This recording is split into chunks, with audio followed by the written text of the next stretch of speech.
Carta aberta a Damares Alves, Excelentíssima Ministra da Mulher, Família e Direitos Humanos, de Márcia Frizzi, poeta, professora de língua portuguesa e literatura do Estado de Santa Catarina. Senhora Ministra, ontem eu também fiz brincadeiras em decorrência do seu polêmico vídeo. Brincadeiras e deboches também são formas de resistência. Sua postura e suas falas, entretanto, exigem uma análise séria e demandam respostas. Há tempo observo seus vídeos que circulam na internet e, como professora, sinto-me profundamente ofendida e humilhada. Venho percebendo seu empenho em colocar a sociedade contra a educação brasileira e seu magistério. Para ilustrar o que afirmo, além dos links de 2 vídeos que seguem abaixo deste texto, vou citar algumas das suas afirmações que me têm deixado triste e profundamente revoltada. Sobre o famoso kit gay, senhora ministra, que jamais existiu e a senhora sabe disso, tratava-se na verdade, do projeto Escola Sem Homofobia, que seria voltado para os professores, não para os alunos. Nesse projeto, sequer havia o livro Aparelho Sexual e CIA, que a senhora cita. Esse projeto foi vetado pelo governo federal em 2011, devido ao fato de ter sido alvo de críticas dos setores conservadores, dos quais a senhora faz parte. Aproveito para alertar que muitas das escolas brasileiras sequer possuem bibliotecas, e a minha é uma delas. O que temos, no momento, é uma Kombi doada pela comunidade escolar e transformada em biblioteca através de um projeto meu. Frequentemente, a senhora usa suas falas, nos púlpitos das suas igrejas para denegrir o trabalho dos professores e para nos colocar como responsáveis pelos problemas de uma geração, inclusive nos atacando como agentes de perversão e doutrinação. Em um dos seus vídeos, a senhora menciona um material que supostamente faria apologia ao sexo com animais. Senhora ministra, talvez a senhora não conheça muito bem a regulamentação do exercício do magistério. Nós, professores, somos fiscalizados pelos nossos superiores, coordenação, direção e secretarias de educação. Os materiais que utilizamos, os livros escolhidos, e até mesmo as nossas provas, são analisadas e aprovadas pelas instâncias superiores antes que cheguem aos alunos. Nesses vídeos, a senhora também se refere a um suposto projeto de 2004 e com tom irônico a senhora fala: não posso falar o nome da prefeita, não posso falar que ela é do PT, e também não posso falar que foi esposa do Suplicy, mas juntamente com o grupo GTPOS, ela gastou mais de 2 milhões de reais num programa. Programa esse, ao qual a senhora afirma ter sido atribuída a função de promover, nas creches, o incentivo à ereção e masturbação de bebês de 7 meses. Com essa sua fala, a senhora coloca os pedagogos e pedagogas que trabalham com a educação infantil na condição de criminosos, e mais do que isso, na condição de doentes pervertidos.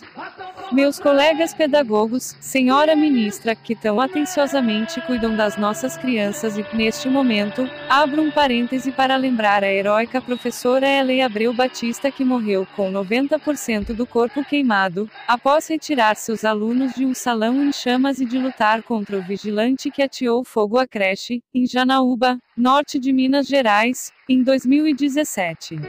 Meus colegas pedagogos, senhora ministra, jamais cometeriam esse crime, nem mesmo sob tortura. A senhora, nos seus ataques, sempre focou a educação e o magistério brasileiro. Esse foco não é inocente, é estratégico.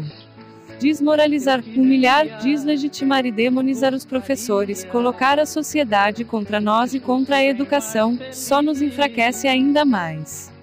Como se já não bastassem nossos baixos salários, a falta de condições estruturais, a ausência e a falta de incentivo a bons cursos de formação continuada. Como se já não bastasse o desrespeito e a violência com que somos tratados em nossos atos de protesto, paralisação e greve, enquanto políticos protegidos e aquartelados debocham das humilhações das quais somos vítimas. Ao nos enfraquecer, a senhora enfraquece a educação e isso lhe é extremamente útil e providencial. Um povo sem acesso à educação de qualidade é muito mais fácil de doutrinar, de transformar em ovelhas, em inocentes úteis, e nós sabemos muito bem onde verdadeiramente vem ocorrendo a doutrinação, no Brasil e sob que circunstâncias e métodos. Vou falar brevemente, senhora ministra, sobre o que fazem os professores para muito além das suas atribuições. Somos nós que, na maioria das vezes, descobrimos quando um aluno possui deficiência visual, porque na sala de aula temos parâmetros de comparação. O aluno está sentado na mesma distância do quadro em que estão seus colegas, mas franze a testa, comprime os olhos. Somos nós que chamamos os pais e alertamos. Muitas vezes, senhora ministra, somos nós que percebemos um problema mais grave. Nossos olhos treinados e experientes conseguem detectar o aluno ou aluna que se isola, nega-se a realizar trabalho em grupo, não participa do recreio, tende a ficar no mesmo lugar e realizar movimentos repetitivos com o corpo. Somos nós que alertamos os pais depois da avaliação médica, enquanto a família vive o luto de um diagnóstico de autismo, por exemplo, nós professores seguimos. Somos nós, senhora ministra, que muitas vezes percebemos a automutilação em alguns alunos e ela não se deve ao nosso trabalho de doutrinação, como a senhora tenta afirmar, ao dizer que confundimos nossas crianças com a ideologia de gênero. Os adolescentes que chegaram até mim com automutilação, viviam um cotidiano familiar desestruturado. Desestruturado no seio da família tradicional que a senhora tanto defende. O que a senhora propaga e demoniza como sendo ideologia de gênero, na realidade do chão da sala de aula, senhora ministra, é a exigência do respeito, é o cuidado para com todos os alunos, é a luta contra o bullying que pode destruir emocionalmente um aluno e até levá-lo ao suicídio, é a educação contra a cultura do estupro e do machismo. Nós enfrentamos salas de aula superlotadas, lidamos com as particularidades de cada aluno e incentivamos o respeito para com todos, sem o qual não seria possível ministrar uma aula. Somos nós, senhora ministra, que percebemos pela postura corporal, pelo silêncio, pelo olhar triste de quem suplica por socorro, quando uma criança ou adolescente é vítima de violência sexual, violência essa normalmente sofrida no seio da família tradicional. Somos nós, senhora ministra, que conversamos com essa criança, que ouvimos o relato do seu sofrimento, que tomamos as providências, que chamamos o conselho tutelar, e somos nós que acompanharemos essa criança ou adolescente com atenção e cuidado redobrados. Finalmente, senhora ministra, são inúmeras as nossas atribuições, as quais nos entregamos com amor e seriedade, respeito para com nosso diploma, para com nosso juramento e para com a instrução conquistada através da disciplina, do estudo e da leitura que, certamente, não foi adquirida no espaço do WhatsApp. Somos nós professores que olhamos, cuidamos, educamos, instruímos e ensinamos as crianças e jovens deste país. Somos nós que protegemos essas crianças e jovens quando a família falha e quando o Estado falha. Esta minha carta aberta tem dois objetivos: pedir-lhe mais respeito para com a classe do magistério.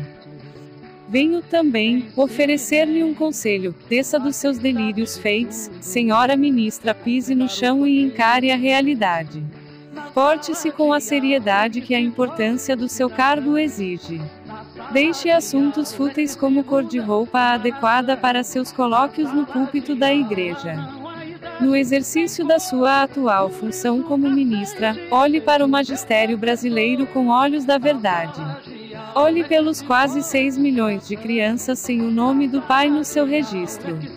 Encare a quinta maior taxa de feminicídio no mundo e que vem aumentando assustadoramente, alimentada pela cultura do machismo e da violência. Olhe para os milhões de mulheres que, longe da família tradicional, criam seus filhos sozinhas e com dignidade. Olhe para as crianças e jovens que estão nas ruas, senhora ministra. Lembre-se que essas crianças não se perdem na rua, foram perdidas dentro de casa, no seio das famílias tradicionais ou não e negligenciadas pelo Estado, as ruas apenas as adotam. Olhe para os LGBTs e as violências que têm sido vítimas. O Brasil é o país que mais mata LGBTs no mundo e temos visto esse número aumentar, incentivado pela cultura da intolerância. A senhora deve estar se perguntando quem é essa professorinha petulante que me escreve essa carta aberta. Vou facilitar para a senhora, vou me apresentar. Sou Márcia Frigg, poeta e professora de língua portuguesa e literatura do estado de Santa Catarina. Exerço meu cargo após ter sido aprovada em concurso público, submetida a rigorosos exames médicos periciais, além de ter passado pelos 3 anos de estágio probatório. Sou aquela professora que foi violentamente agredida por um aluno em 2017, caso que teve repercussão nacional e internacional. Sou a professora que, após violência física, sofreu linchamento virtual por parte dos que comungam das suas ideias. A professora que teve sua imagem com o rosto ensanguentado, usada sem autorização pelos mesmos que me atacaram virtualmente para promover a campanha política eleitoral do seu candidato. Naquele período, visitei o inferno e sobrevivi. Sobrevivi à depressão, à fobia social, a crises de ansiedade, à insônia e à vontade de morrer. A tudo isso talvez se deva à minha ausência de medo. Eu não tenho medo porque sou uma sobrevivente, porque na minha casa não há uma agulha sequer que não tenha sido comprada com o suor do trabalho honesto. Não tenho medo porque não ocupo e nunca ocupei cargo comissionado. Não tenho medo porque nunca depende de favores políticos. Não tenho medo porque pelas minhas mãos jamais passou dinheiro público. Finalmente, senhora ministra, não tenho medo porque se ao seu lado está o governo atual e suas ovelhas, do meu está o mundo. Do meu lado está um mundo inteiro que não aceita mais retrocesso. Um mundo que deseja respeito para com todas as pessoas. Um mundo que não aceita mais discriminação, intolerância, preconceito, machismo, homofobia, xenofobia. Um mundo que deseja que uma mulher possa terminar um relacionamento sem ser agredida ou morta. Um mundo que respeita a vida e a natureza. Um mundo que se pretende mais humano, justo e igualitário. Não tenho medo, senhora ministra, porque minha militância pelas causas que considero justas sempre foram exercidas nas ruas e no espaço virtual, nunca na sala de aula. Não tenho medo, senhora ministra, porque sou adepta da paz e minha única arma é a palavra e é dela que venho me utilizando como um instrumento de amor à vida, à liberdade, à arte e à resistência. Já participei de algumas coletâneas como escritora, minha última participação foi no Mulherio das Letras, o que muito me honra. Neste ano de 2019, lançarei meu primeiro livro de poesia, no qual estão muitos dos meus poemas de cunho social e resistência. Está também, entre meus projetos mais importantes, o livro sobre denúncia dos flagelos que sofre o magistério brasileiro, o qual percebo de suma importância, considerando os constantes ataques e humilhações a que somos submetidos. Ainda nos veremos, senhora ministra, nas batalhas pacíficas da vida, das quais eu jamais fugi. Post e scriptum. Desisti de colocar os links aqui, pois os vídeos vêm junto com os links. Eles estão no YouTube.